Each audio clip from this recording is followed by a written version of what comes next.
Bienvenue pour un nouvel épisode du Five. C'est un jeu dynamique qui se met en place, mais les joueurs se précipitent et ne construisent pas leur jeu. Le premier but est inscrit par Foot66. Un début très compliqué, on a pris des buts vite, on n'arrivait pas à marquer. Donc grosse pression, on n'avait pas de remplaçant. Donc ça a été joué, après on a réussi à remonter la barre, mettre nos actions. Bon et après c'est allé quoi. Ils ont un peu perdu pied, donc ils se sont énervés. Il y a du contact, de la pression, mais bon c'était un bon match. Foot66 peut remercier son gardien, point fort de leur défense. Malheureusement, il se fait remplacer.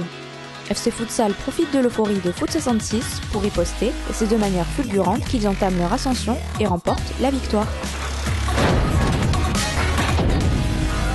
C'est Métro qui ouvre le score au bout de 3 minutes.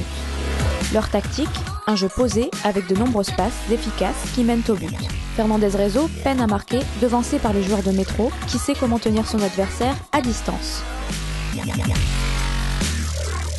Le match d'aujourd'hui, il a été... Ça va, moi je trouve qu'on s'est bien débrouillé quoi. Le problème c'est qu'on n'était que 5 quoi, donc on a dû tourner 4 fois de goal. Donc ça a été rude quoi. Ils ont mieux joué qu'à l'aller, beaucoup mieux. C'était plus construit. La fatigue se fait ressentir en fin de match, mais ceci n'empêche pas les joueurs de saisir les occasions. C'est d'ailleurs Métro qui n'en rate aucune et garde l'avantage puis gagne le match avec 12 buts à 6. Les deux équipes se testent en ce début de rencontre, mais le premier but se fait attendre. Les défenses sont verrouillées et les vagues de tir du Perpy Five sont stoppées par la bonne prestation habituelle du gardien de Polver. Alors c'était un bon petit match, on s'est fait plaisir, le match était assez engagé. Ça y est, le score a été serré tout le match, on s'en sort grâce à encore notre bon gardien. Alors surtout aujourd'hui c'était l'équipe organisatrice du tournoi, l'équipe du Five, donc ça nous tenait à cœur quand même de bien figurer face à cette équipe. Voilà, je tiens à les féliciter quand même pour leur bon match. Belle remontée du Perpy Five qui égalise en profitant du relâchement de Polver. Le jeu se construit et les joueurs prennent confiance en eux et offrent de belles actions. Ce match très serré se conclut par la victoire de Polver. Le jeu démarre difficilement car les joueurs ont du mal à se cerner, puis finalement Expo Fruits s'impose dans le match. Les clôtures du midi ne concrétisent qu'au bout de 20 minutes et aucune occasion ne se perd dans ce match pourtant calme. Ça a été un match physique, dans l'ensemble ça a été un joli match. Bon écoutez, ça joue au ballon, on voit bien qu'en face il y a des joueurs qui ont joué à un bon niveau quand même, comme chez nous. On est des équipes de haut tableau. Ils nous ont causé pas mal de difficultés sur le terrain. On a réussi à se ressaisir et à faire tourner le ballon et je pense que c'est grâce à ça, notre envie, la motivation, qu'on a pu gagner ce match. Le jeu se dynamise avec les attaques d'Expo Fruits qui prend l'avantage. Cette fin de match se fait dans la précipitation qui amène à des fautes et des ratés. Les clôtures du midi remontent leur score et gagnent le match avec 10 buts à 8. Alu de l'Aspre s'impose dès le coup d'envoi en se rapprochant dangereusement de la zone de SCD Alu. SCD Alu dévie les attaques d'Alu de l'Aspre et montre sa détermination à son adversaire.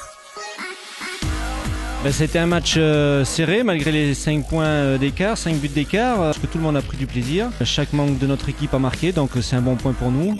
Et je pense que vers les 10 dernières minutes, on a su neutraliser le match, donc après on a réussi un petit peu à les épuiser, donc c'est ça qui nous a fait souffler aussi. Et je pense que la victoire, elle est de là aussi. Ce n'est qu'en milieu de match que le jeu se débloque. SCD Alu enchaîne les buts, laissant Alu de l'Aspre impuissant.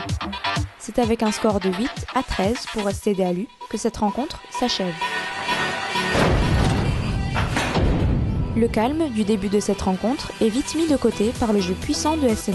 Estagel se défend, on ressent une certaine agressivité de la part de l'équipe qui donne tout pour marquer le maximum de buts mais se heurte vite au mur de SNE. On a été très bons, et on a une très belle attaque, une bonne défense qui pas adverse, très light.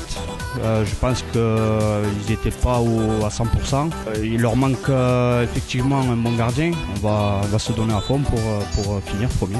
SNE continue dans sa lancée en provoquant les bonnes occasions et monopolise la balle avec adresse. Ils parviennent à stopper les tentatives de Estagel, notamment grâce à un gardien particulièrement en forme.